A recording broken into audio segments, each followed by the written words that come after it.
ایک چیز جو اتنی مہنگی ہو جائے گی جہاں پر لوکل لوگوں کی، عام آدمی کی پہنچ سے وہ باہر ہوگی، تو ڈیفینیٹلی جو آپ کہہ رہے ہیں کہ اس کی پلیٹ میں 2 روٹی سے 1 روٹی اور اب آدھی روٹی ہو گئی ہے، وہ اپنے کھانے پہ کمپرومائز کر رہا ہے۔ پھر اگر وہ بیماری میں کس کا بچہ آ جاتا ہے تو پاکستانیوں کا ان چاروں صوبوں میں ایک واحد علاج ہے ہیلتھ ایکسپینسز، وہ ہے سر درد کی گولی خرید لاؤ بیٹا اور ہر علاج کے لیے سر درد کی گولی کھاؤ۔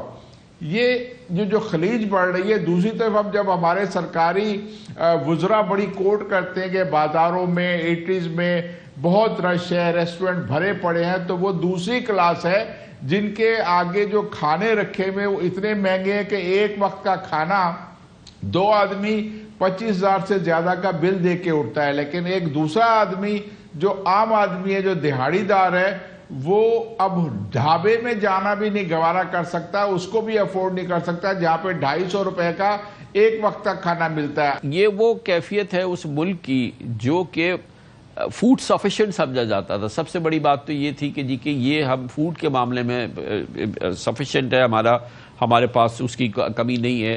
یہ وہ کنٹری، اور وہاں پہ فوڈ سفیشینٹ کنٹری میں یہ حال ہو جانا، اسکیرسٹی آف فوڈ کی ہم بات کر رہے ہیں، جو صورتحال ہم دیکھ رہے ہیں، یا یہ کہ افورڈیبلٹی کی ہم بات کر رہے ہیں کہ لوگ خریدنے کی سخت ہی نہیں رکھ سکتے، اور پھر یہ کہ ہم دیکھ رہے ہیں کہ کراپس جو ہے وہ کم ہو رہی ہے، اور جس طریقے سے بیسک جو انگریڈینٹس ہے یا آٹے کی قیمت دیکھیں کس لیول سے کس لیول تک پہنچ گئی ہیں، کہ تنخواہ اس لیول تک بڑھی ہے، تو اس کی کیا وجہ ہے کہ یہ جو ٹوٹل ہم نے ڈی جنریشن ہوئی ہے اور ڈیگریڈیشن ہوئی ہے کنٹری کی، وہ اس کی وجہ ہے پچھلے چند سالوں میں؟ کچھ سالوں اس کے 2-3 بنیادی فیکٹر ہیں، کچھ تو ایکسٹرنل فیکٹر ہے۔ اگر آپ دیکھیں تو کووڈ کے بعد ایک دم سے کموڈٹی سرج جس کو کہتے ہیں کہ قیمتوں میں پوری دنیا میں اضافہ ہوا، اس کے بعد آپ نے دیکھا کہ کلائمیٹ چینج، جو سیلابی صورتحال پیدا ہوئی، اور پھر یہ ایران کا جو کانفلکٹ ہے، آپ نے ہرمز کی بندش، تو یہ تو ایکسٹرنل فیکٹر ہے، اور چلے مانا جا سکتا ہے کہ حکومت پاکستان کا اس میں پیدا کرنے میں کوئی عمل دخل نہیں تھا، لیکن اس سے جو بڑا چیلنج بنا وہ یہ کہ ہم نے برسہ برس اپنی ساری فوڈ سیکورٹی کا جو ڈیفینیشن تھی وہ یہ رکھی تھی کہ آٹا جو ہے وہ سستا رہے اور گندم ملتی رہے، اور پھر ایک دم سے بغیر کسی ٹرانزیشن ارینجمنٹ کے جو گورنمنٹ ہے وہ اس سارے سسٹم سے باہر ہو گئی۔ اب جب گورنمنٹ اس سسٹم سے باہر ہوئی تو آپ دیکھیں کہ اس سال آپ کو گندم جو ہے وہ امپورٹ کرنا پڑ رہی ہے، کیونکہ جو گندم پرائیویٹ سیکٹر نے خریدی تھی اس کا آپ کے پاس کوئی نو ہو ہی نہیں ہے کہ وہ کہاں پہ گئی، کیا وہ فلور ملز میں گئی، کیا وہ اسٹاکسٹ نے ابھی تک ذخیرہ کر رکھی ہے، کیا وہ پاکستان سے کہیں باہر اسمگل ہو گئی ہے۔ تو ایک تو یہ پالیسی کا جو فقدان رہا بغیر سوچے سمجھے پالیسی کے، وہ تو گندم کا کرائسس کا باعث بنا۔ جو آپ کے دوسرا بڑا اس میں ابتدائیے میں تھا دودھ، پھل، سبزیاں۔ اب پاکستان جو ہے وہ پھل ایکسپورٹ کرتا ہے، خواہ وہ آم ہو، خواہ وہ کینو ہو۔ دودھ جو ہے پاکستان دنیا کے 3 بڑے ممالک میں ہے یہاں پہ کہ آپ کو بفلو ملک اویلیبل ہے، لیکن یہاں پہ آپ کے پاس پروسیسنگ اور سٹوریج نہیں ہے۔ آپ دیکھیے کہ ایک سیزن ہوتا ہے تو وہی سبزی جو کہ آپ کوڑیوں کے بھاؤ بیچ رہا ہوتا ہے کسان، وہی سبزی سیزن آؤٹ ہونے پہ یا سیزن کے جو فیز آؤٹ ہونے پہ آپ کو 500 روپے کلو بھی نہیں ملتی۔ تو اگر اس کی پروسیسنگ ہو، اگر اس کو پراپر سٹوریج کا میکنزم ہو، تو کم از کم پورا سال جو کنزیومر ہے، کنزیومر کو بھی یہ نسبتاً سستے ریٹ پہ ملے، اور جو کسان ہے کسان کو بھی اپنی لاگت پوری مل رہی ہو۔ لیکن چونکہ اس طرف توجہ نہیں دی گئی، اب فوڈ سیکورٹی منسٹری جو ہے وہ فیڈرل لیول پہ ہے، اس سے متعلقہ باقی تمام جو فنکشن ہے وہ پروونشل ہے، خواہ وہ ایگریکلچر ہے، خواہ وہ فرٹیلائزر ہے، خواہ وہ اریگیشن ہے، خواہ وہ سیڈ ڈیولپمنٹ ہے۔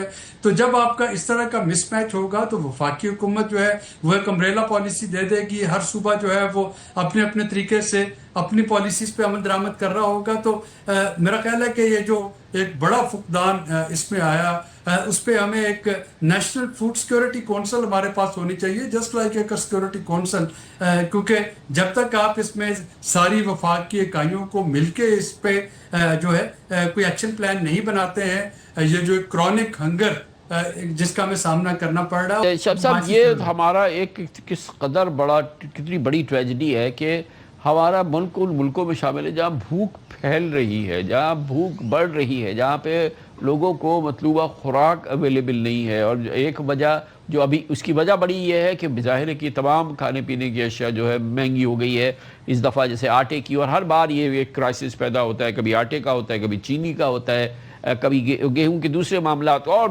دالوں کا ایک ہمیشہ کنٹینیوس پرابلم رہتا ہے. تو یہ ابھی تو یہ اسرائیلی صاحب نے کہا کہ جی یہ جو پہلے سستا ملتا تھا یہ تو سبسڈیز تھی، گورنمنٹ کی سبسڈیز تھی، اور وہ مختلف طریقے سے جو ہے وہ گورنمنٹ اس کو پروموٹ کرتی تھی، اور اس کی وجہ سے یہ چیزیں جو ہے شاید قیمتیں قابو میں رہتی تھی. کیا یہی وجہ ہے؟ اور یہی وجہ، اسی وجہ سے اب یہ جو صورتحال بے قابو ہو گئی ہے تو وہ اس کی وجہ کیا ہے؟ کیونکہ ہم کئی ملکوں میں دیکھتے ہیں، بھارت میں ہمیں پتہ ہے کہ 85 کروڑ لوگوں کو جو ہے وہ راشن ملتا ہے، یا سبسیڈائز جو ہے وہ ان کو گرین سپلائیز ہوتے ہیں.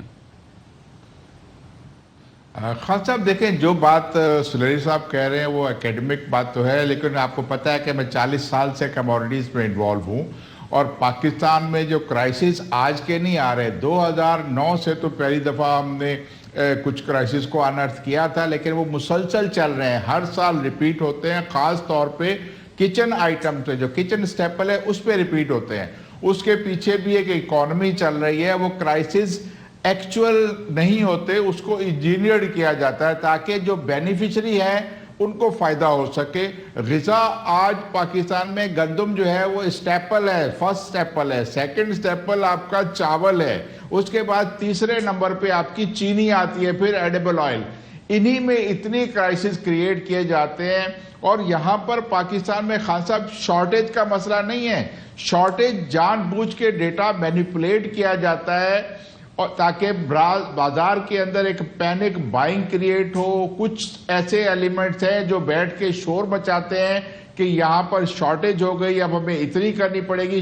آج بھی اگر آپ اکنامک سروے کا ڈیٹا دیکھیں یا گزشتہ دیکھیں تو مسلسل پاکستان میں گندم کی پیداوار میں بھی اضافہ ہوا ہے، چاول میں بھی اضافہ ہوا ہے، اور سب سے زیادہ گنے کی پیداوار میں اضافہ ہو رہا ہے جسے چینی بنتی ہے.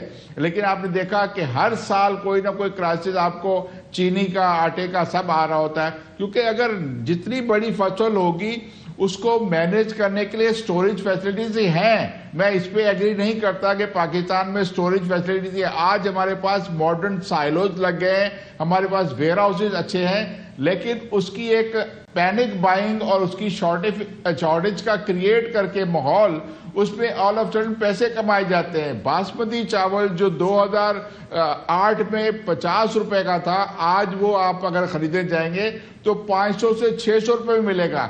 آٹے کی مثال دیکھیں، اس میں ایک سال میں 78% اضافہ ہو چکا ہے.